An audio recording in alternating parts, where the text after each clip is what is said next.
Hey everyone, it's Carter King. If you're an educator, a leader, or just a parent who wants to teach kids about space, check out my newest book, Carter's Journey Through Space. It's available now on Amazon, Target, and bookstores everywhere. Come explore the universe with me.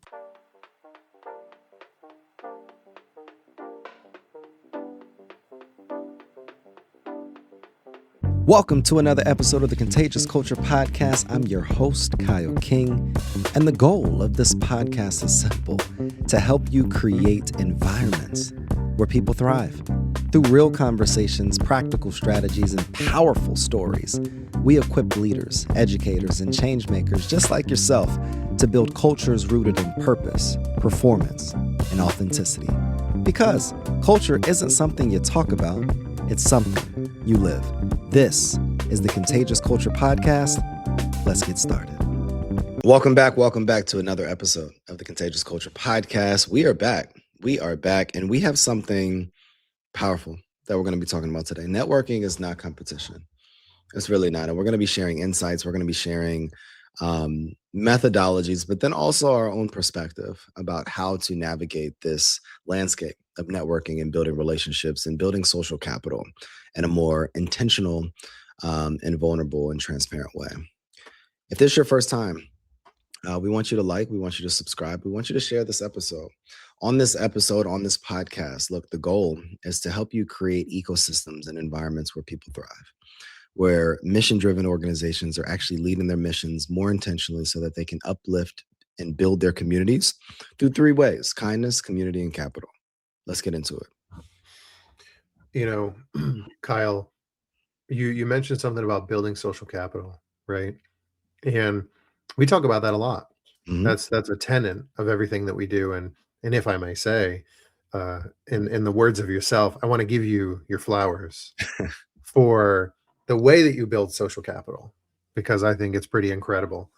And the way you build social capital is by building intentional relationships, right? By curiosity, intentional relationships, some vulnerability as well. And we know from our last episode, those create great leaders. But I want to talk about, if you want to create intentional and thoughtful relationships and networks, right? You have to build with how to build intentional social capital in mind, Mm. right? I was watching the Per My Last Email podcast with this gentleman, and they were talking about how networking is not competition. And right now, we are trying to build immense social capital. Oh, yeah. We are trying to network hard and intentionally with people locally, regionally, nationally, and internationally. Yep. And I think about those experiences, and on more than one experience, even when I was messaging the other night with someone, I'm used to working in philanthropy where I reach out and I'm just curious. If I think you're doing something cool, if I think could be some connection to my work or some connection between us, I'm going to reach out and I'm going to be like, I'd love to get coffee and learn about you. That's it. I want to learn. But recently, I have received more responses from people who don't take to that. I don't think I would say kindly, but I would say I've received some interesting responses that I have not had to deal with in the past, and it's very interesting. People are being more responsible with their time. Now, do I think the conversation we'd have would be very responsible, intellectual, and enjoyable? Absolutely. Yeah. Right. I pride myself on having those kinds of conversations. But it's been very interesting because we're reaching out to consultants too, right? But it's interesting to think about how in philanthropy that was really important to me. And I'm doing that more now, but I'm getting interesting responses where people are saying, well, what is the ROI for me? Like, what's the point of us talking? Yeah. And I think that is showing an underlying cause of me being curious and trying to be intentional and wanting to learn about people in a very genuine and thoughtful way. People aren't used to that. I think people aren't used to that feeling. They don't know how to react. I had a conversation last week with someone who 3 or 4 times in our conversation, they had asked, "What's the point of the conversation again?" And I was like, I didn't say I told you, even though that's what I wish I would have, wish I could have said. But I was like, well, I was introduced for this reason. I'm speaking with you because of your background. I want to gain more insight from what you're doing and listen to you and learn about you and have intellectual conversation while we do it. Like I'm curious. You have been immensely successful in tech. Let's talk about it, because when we talk about it, I'm going to ask you more questions that Yeah. are going to not necessarily challenge you, but they're going to make you think, right, about other things going on ecosystem wise. Like, we're going to have a great conversation. Yeah. But people aren't used to that. And I've never had to face that until recently. And I'm curious, with how well you build social capital and the people you get in front of, how are you spurring these conversations? What are you asking? How are you conveying to them that this is worth their time to have a conversation, and not that you're trying to sell something, Yeah. right? How are you doing? It's interesting that you even asked that, because I think I've always found myself in the right rooms. And years ago, I heard from a colleague of mine, friend of mine, David Shands. He runs the Social Proof Podcast Network, as well as he's a super successful entrepreneur. He said that a lot of times we're meeting people and we're not taking action with these people. And we just have all of these relationships, but with no action actually happening. And for me, I've been able to build social capital because every conversation that I have, the end of that conversation is always action. Like, what are the next steps? Like, what does either follow-up need to look like, or what are we going to do together? Are we going to get on a podcast together? Are we going to do a joint webinar together?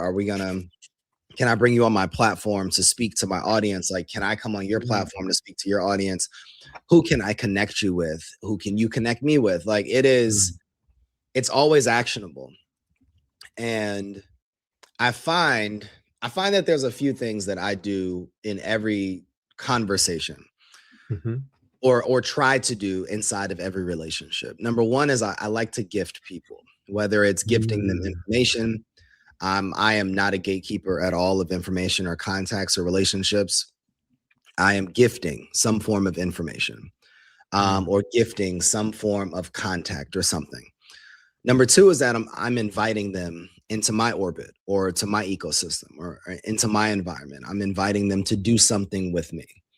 Number three is I'm vulnerable nowadays. Like, I'm sharing my story. I'm sharing who I am as a person, and I'm always opening up these conversations with the fact of who I am as a man, not just what I've built as a professional. And I believe that layers that sets the foundation in the conversation to be able to be human to human, rather than just looking at titles.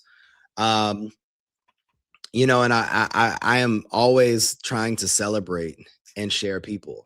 So the other day on LinkedIn, I shared, I believe 8 women, or it was 8 or 9 women that I believe are killing it in the social impact industry. 3 are from Charlotte, people that I've connected with over the last month or two. And the other 5 or 6 are literally everywhere around the world, from Southern California to Chicago to Spain. And the goal of that wasn't to just have people reposting my content. The goal is literally, genuinely, like, these people have transformed like how I've thought, or they have shared something with me that I believe that has been truly beneficial. And I believe that a lot of times we have these great conversations with people, and then we execute on the information that they've given us in private, and we never celebrate them in public. So I think for me, I'm always open to sharing Amy from Innovation Barn, or here in Charlotte, or Maddie Myers from PNC Bank, or Angela Howard from Call for Culture. I'm always talking about Lindsay Fuller, Naomi Hadaway, or Becky Endicott from We Are for Good. Like, these people are doing phenomenal work.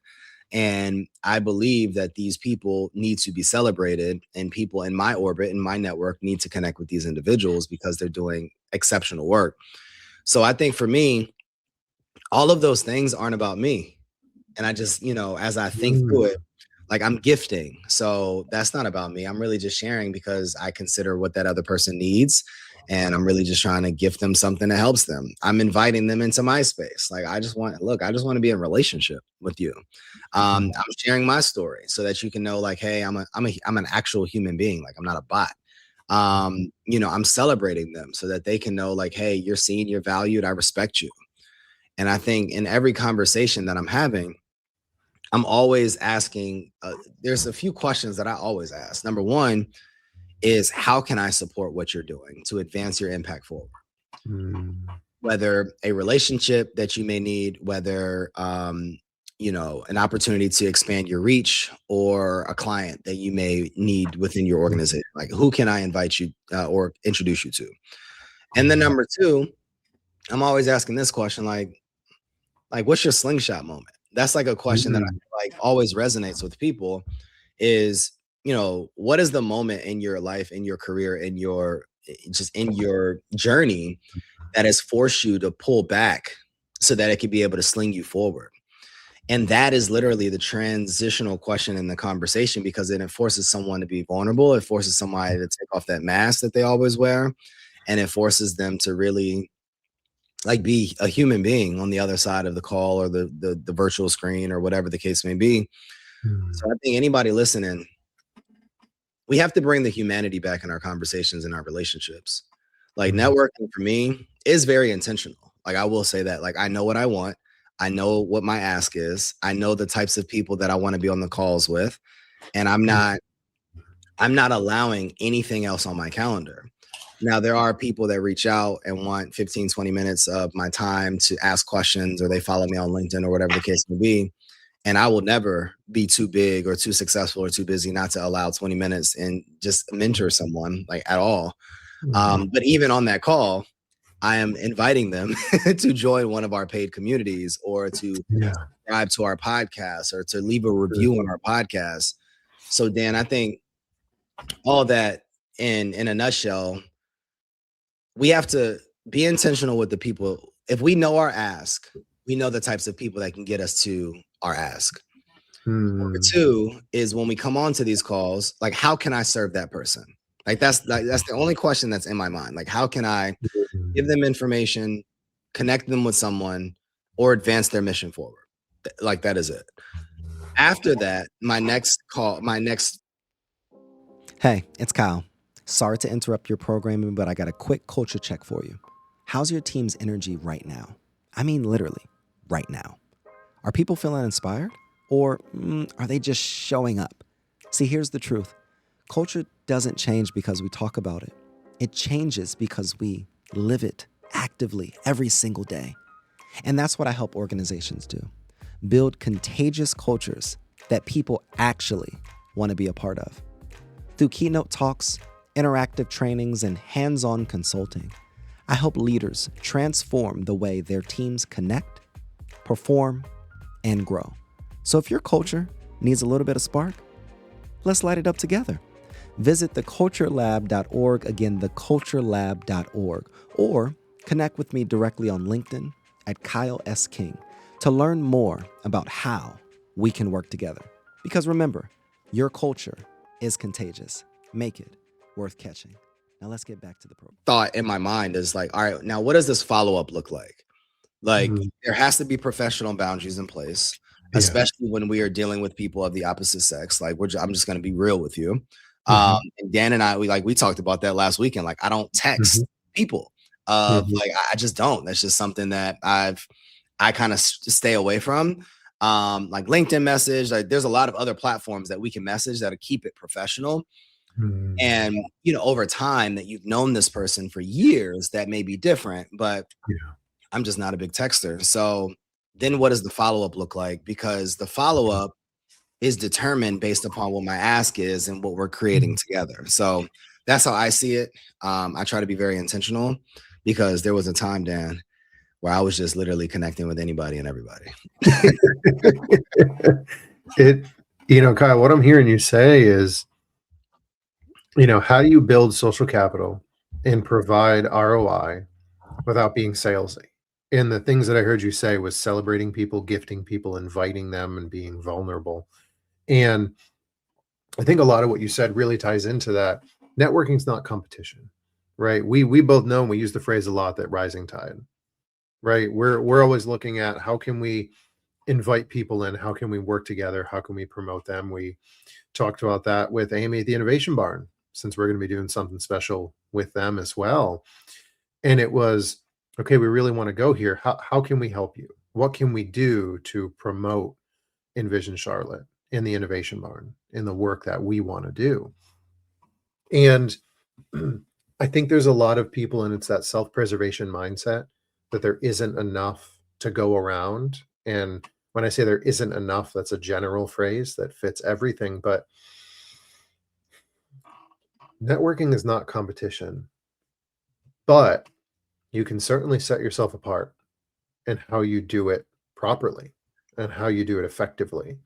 And I think what you have just shared really talks about how you can do it effectively and how it doesn't become competition, because anyone could look at what we do, right, and say that we are in competition with consultants or with coaches, right? And we may work with the same people. But I also think everyone has a capacity, right? And I always look to my wife's work, always, as the example. She's a therapist, and they have referral networks. And everyone who knows someone who is in the same niche as her, she has a list of 3 to 5 referral partners. Someone may come in and be like, hey, my wife says this, I'm not really sure if this person like fits me and what my strength is in this area. Let me give them referral names, or let me reach out to 2 of my referral partners and see if they have space for a client. And let me connect them. Let me send business over to them. Yeah. Right. And I think about that, and I'm like, they're not big conglomerates, right? Therapists, a lot of them are individual businesses, and that money's important to them. But they're looking at the client and saying, how can I best serve them?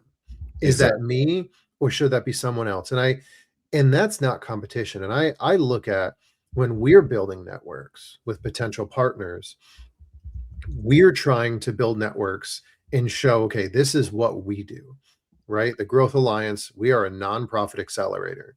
We're not a coaching piece. We're not this and that. Do we activate in those areas?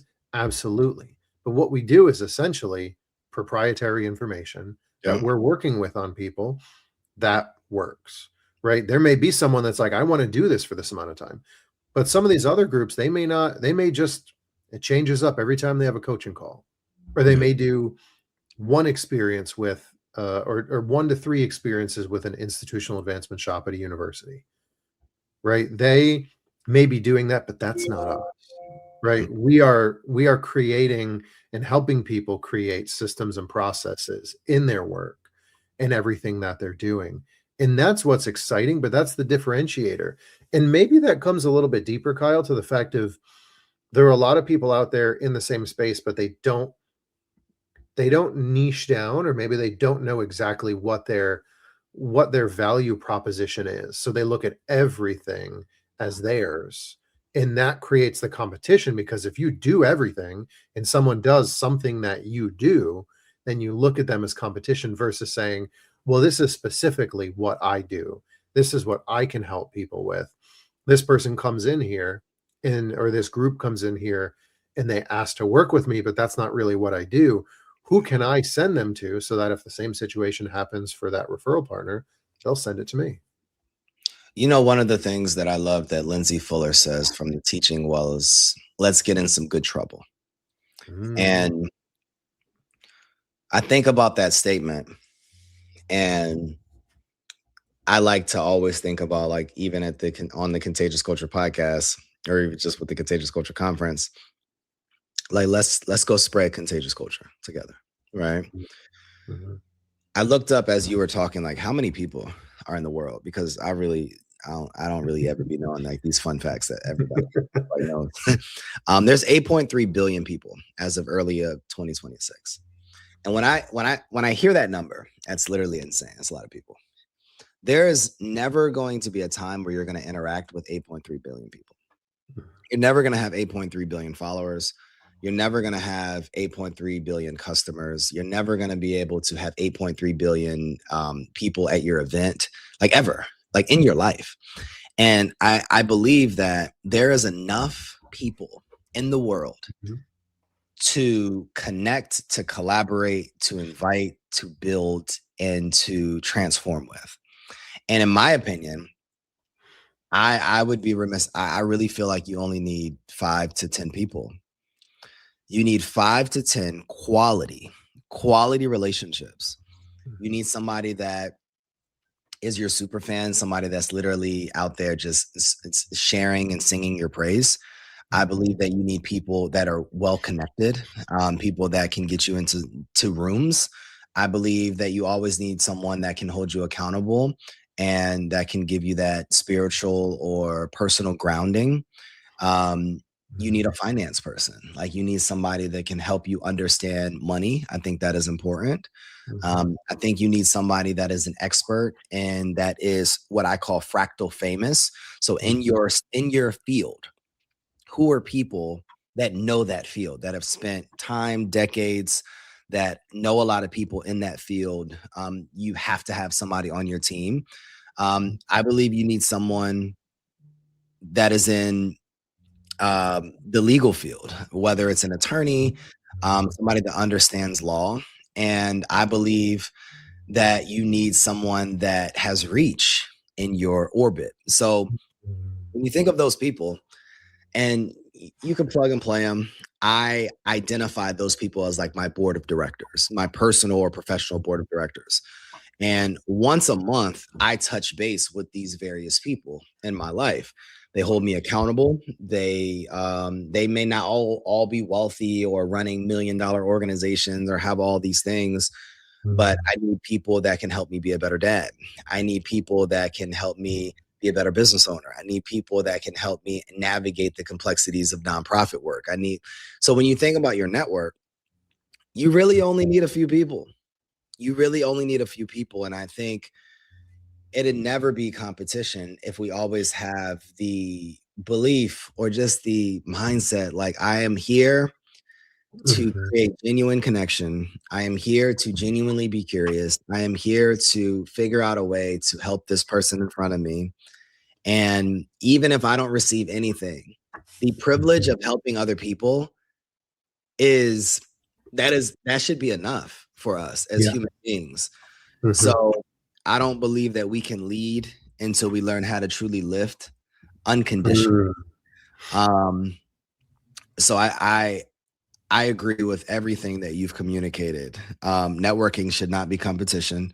We have to build intentional relationships. We have to be intentional with who those relationships are. But what I will say, Dan, is that in my own life, and I'm sure in your life, there's been people that I did not think was my direct contact that I sowed and served and lifted that then was able to get me to my actual person. So we have to stop looking down or isolating other people from being in our orbit because they may not have the title or the tenure or the treasure for us. And we have to just, again, bring the humanity back to relationships. Finish it off, Kyle. Finish it up. If you are somebody that wants more, you have to give more. If you are somebody that wants to lead, you have to learn how to lift. And if you are somebody that wants people to contribute to your cause, to your mission, and to your life, you have to contribute to others. One of the questions that we always ask on the Contagious Culture Podcast is, what type of culture are you spreading? The energy you bring is the culture you create. Go make yours worth catching.